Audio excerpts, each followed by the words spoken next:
वंशे विभूषितकरान् नवनीरदाभान्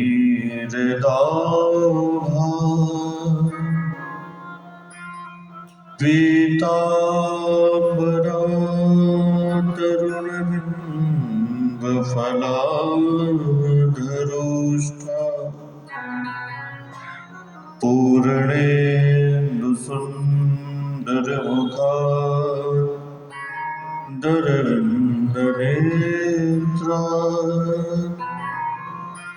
कृष्णात् परं किमपि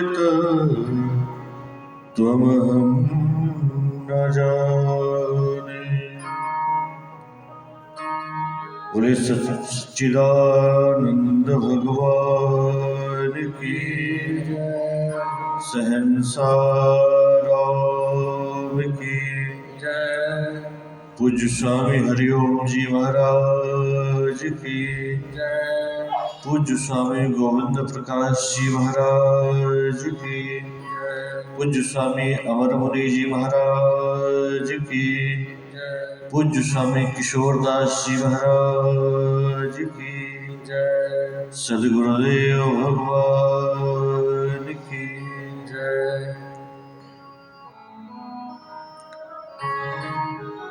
परम मंगल में अकारण करुणा वरुणालय भक्त वांछा कल्पतरु कृपा सिंधु दीनबंधु दीनवत्सल पतित पावन प्रीतम परमेश्वर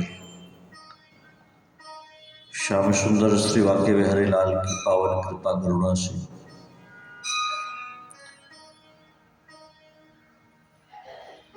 इस परम ज्ञानपीठ स्वामी राम तीर्थ मिशन के इस भव्य सभागार में विगत 6 दिनों से श्रीमद् भागवत कथा का आश्रय हम सभी को प्राप्त हो रहा है। 71वां इस मिशन का वार्षिकोत्सव हम सभी यहाँ मना रहे हैं। व्यासपीठासीन पूज्य मुनि जी, आदरणीय रामायण जी और अभी जो बहुत सरल और सहजता में अपनी बात हम सब तक पहुंचा रहे थे, पूज्य संतोष मुनि जी और इस समस्त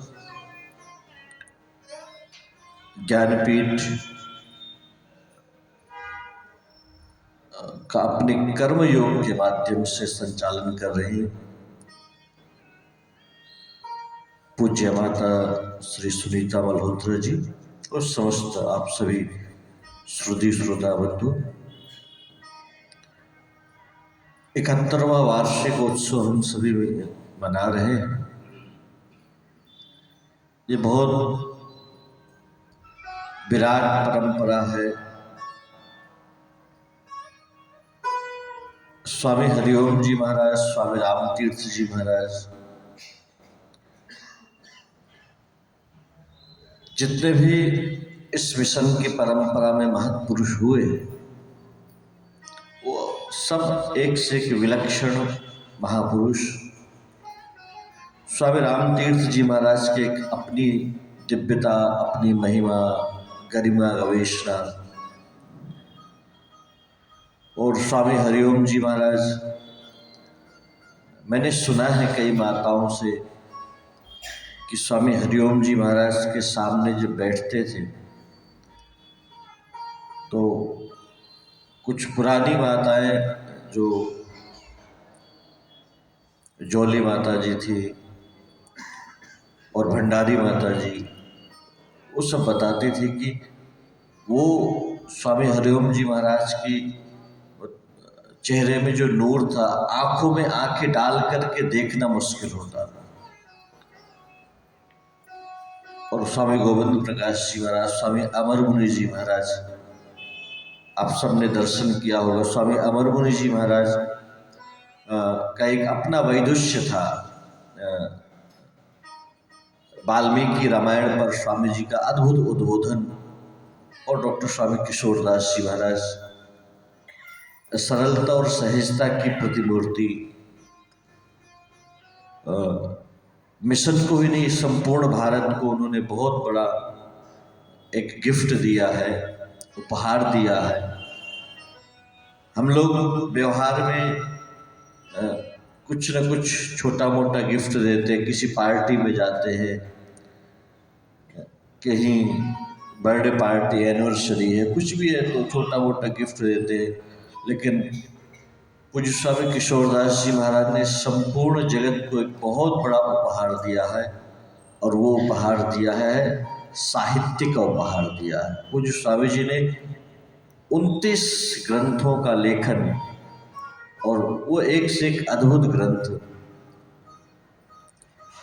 मैं तो ये कहा करता हूँ कभी कभी कि कभी हम किसी बच्चे के बर्थडे में जाए, किसी ऐसे ओकेशन पे जाए, तो देखो टॉफ़ी चॉकलेट तो दो मिनट का है, उसको कोई अच्छी बुक्स भेंट किया करो, कोई अच्छा ग्रंथ भेंट किया करो, वो हमेशा रहेगा और कभी उस ग्रंथ को पलटेगा, कभी उसके पन्ने पलटाएगा, और पन्ने पलटाएगा उस पूरे ग्रंथ में कभी उसकी नज़र किसी ऐसी पंक्ति पे, किसी ऐसे शब्द पे पड़ जाएगी जिससे उसका जीवन बदल जाए।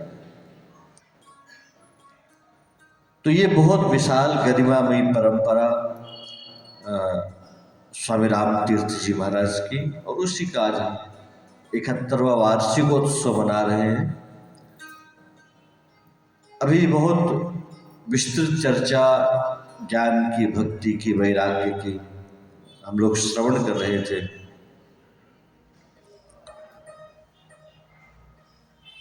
और ज्ञान की चर्चा, देखो ज्ञान की चर्चा करना भी सरल है, लेकिन जीवन में धारण करना भी कठिन है ना। अच्छा देखो, अभी आचार्य जी ने चर्चा की थी, जो न्यूजीलैंड से हाथी खरीदे, है ना, वो हाथी कहाँ है? अच्छा एक बात बताओ, यदि रामायण जी आपको हाथी दे गिफ्ट में, ठीक है ना, ओरिजिनल, नो डुप्लीकेट नहीं, यदि आपको यहां से हाथी गिफ्ट किया जाए तो कितने लोग हाथी लेंगे गिफ्ट, बताओ, बोलो ना। हाथी देना तो सरल है, हाथी घर में बांधना कठिन है। तो यही बात है, ज्ञान जो है ना वो हाथी के समान दिखता है हमें, वो दिखता बड़ा है, डरावना दिखता है, लेकिन जैसे जैसे हम उस ज्ञान में प्रविष्ट होते हैं, उसकी ओर अग्रसर होते हैं, तो चिदानंद रूपः शिवोहम शिवोहम। दो धाराएं हैं, एक ज्ञान की धारा है और एक भक्ति की धारा है।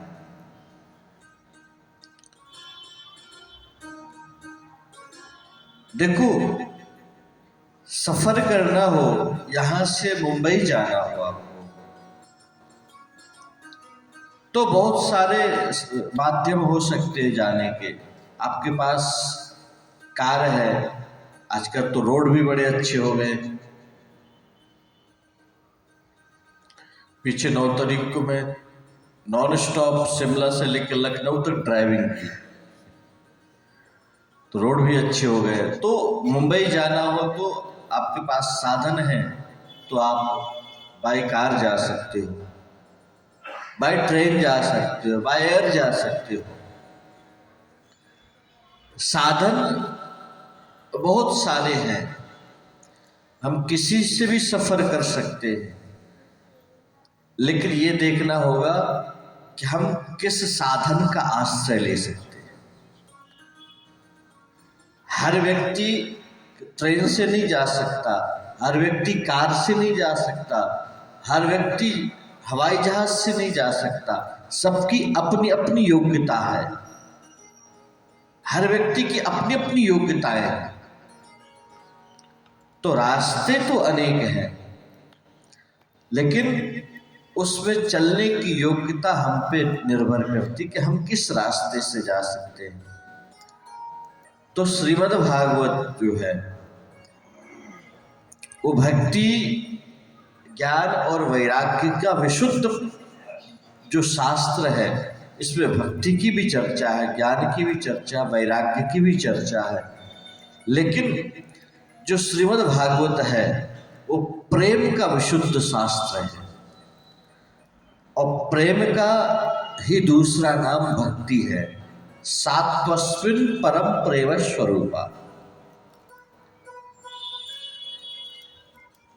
तो ज्ञान का मार्ग भी है और भक्ति का मार्ग भी है।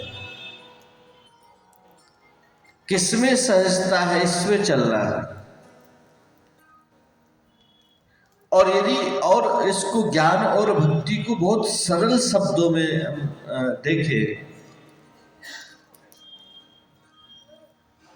ज्ञान की बहुत सारी व्याख्याएं हो सकती है, भक्ति की बहुत सारी उत्प्रेक्षाएं हो सकती है, लेकिन सहज हिंदी में यदि हम ज्ञान और भक्ति को समझें तो देखो,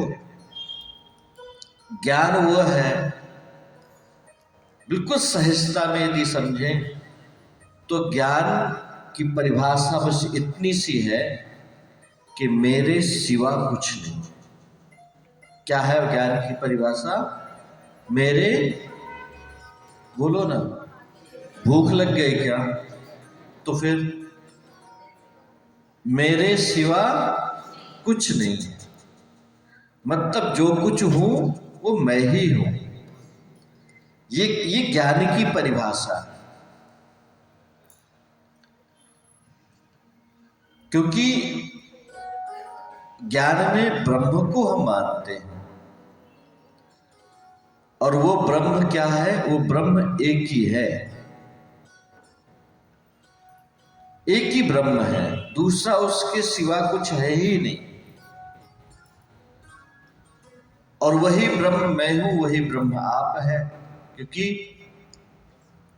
वो कण कण में, अच्छा वो ब्रह्म है भी तो इसलिए क्योंकि व्यापकत्वात् ही तो ब्रह्म है। वो जो व्यापक है वही ब्रह्म है, और वो एक ही है, सब रूप सब जगह वही है। तो ज्ञान को सहजता में समझने के लिए मेरे सिवा कुछ नहीं है, और भक्ति को यदि सहजता में समझना है, भक्ति को यदि सरलता में समझना है, तो भक्ति में बस इतना समझ लो, जहां ज्ञान ये कहता है कि मेरे सिवा कुछ नहीं है, भक्ति में बस इतना समझ लो कि तेरे सिवा कुछ नहीं। नाथ जो है सो तू है। बस वैष्णव भगवान के ही आश्रित होता है। वैष्णव का अपना कुछ नहीं है। जो वैष्णव है उसके पास अपना कुछ नहीं है, वो तो दासता स्वीकार कर बैठा है।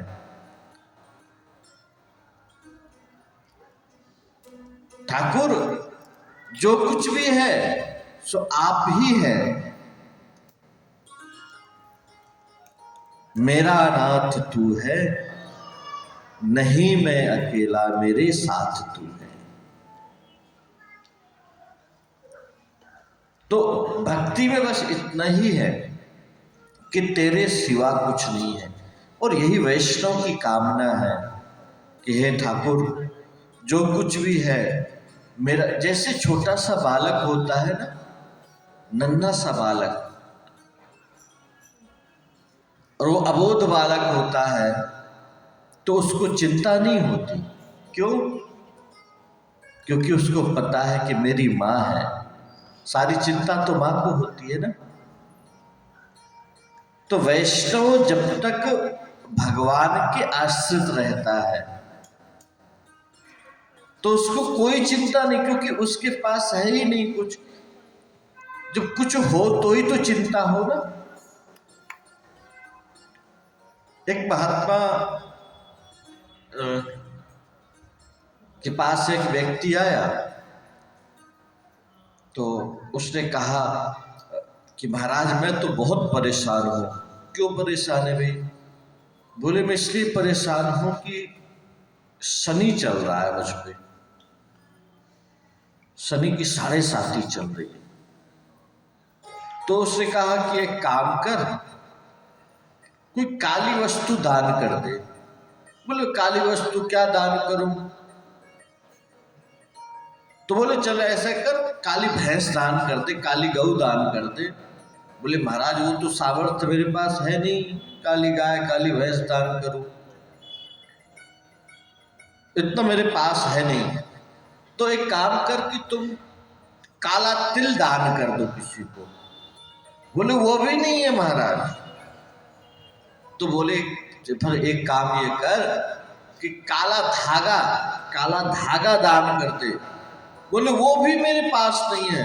तो बोले निश्चिंत हो जा, जब तेरे पास कुछ है ही नहीं तो शनि का 7.5 तेरा क्या बिगाड़ पाएगा? जब तेरे पास कुछ है ही नहीं तो क्या बिगाड़ेगा वो? तो वैष्णव का आश्रय ठाकुर है, और इसलिए ठाकुर जी से वैष्णव कभी कुछ मांगता नहीं,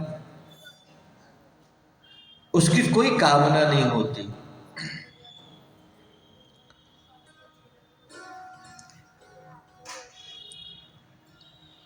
और यदि वैष्णव कोई कामना करता भी है ना, तो बस एक ही कामना करता है, ये मेरी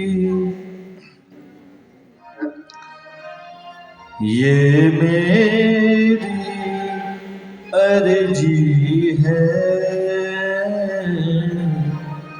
ये मेरी अर्जी है, वैसी बन जाऊं जो तेरी मर्जी है, वैसी बन जाऊं जो तेरी मर्जी है। वो इतना प्यारा है, वो इतना प्यारा है, चाँद कहे उससे तू चाँद हमारा है, चाँद कहे उससे तू चाँद हमारा है, जग रोक न पाएगा, जग रोक न पाएगा, मीरा नाचेगी जब श्याम नचाएगा, मीरा नाचेगी जब श्याम नचाएगा, ये मेरी अर्जी है, ये मेरी अर्जी है। तो ठाकुर जी से वैष्णव यही कहता है, और वैष्णव की अपनी कोई मर्जी होती ही नहीं, वैष्णव तो ठाकुर के आश्रित है। ठाकुर जी आपकी जिसमें प्रसन्नता, मैं तो उसमें जीने को तैयार हूं। और एक बात ये भी मन में भाव रखना, चाहे जीवन में सुख हो या दुख हो। हम कई बार हमारे विपरीत कुछ हो जाए ना, तो हम कई बार ठाकुर जी से तुरंत उलाहना कर बैठे, मैं इतना दान करती हूँ, इतनी पूजा करती हूँ, इतनी कथा सुनती हूँ, इतने पाठ करती हूँ, इतने भंडारे करवाती हूँ, सब कुछ करवाने के बाद भी भगवान जी मेरे पे इतना दुख देते हो। करते हैं कि नहीं? देखो, ये जो सुख और दुख है ना, ये सुख और दुख ये तो जीवन का क्रम है, इससे घबराना नहीं है। ये तो संसार, इस संसार ही एक नदी है जिसके सुख दुख दो किनारे हैं। तो कभी सुख के किनारे में है, तो कभी दुख के किनारे में है, कभी दुख के किनारे में है, तो कभी सुख के किनारे में है। हमें कभी एक किनारा नहीं मिलेगा कि हम दुख के ही किनारे में रहें अथवा सुख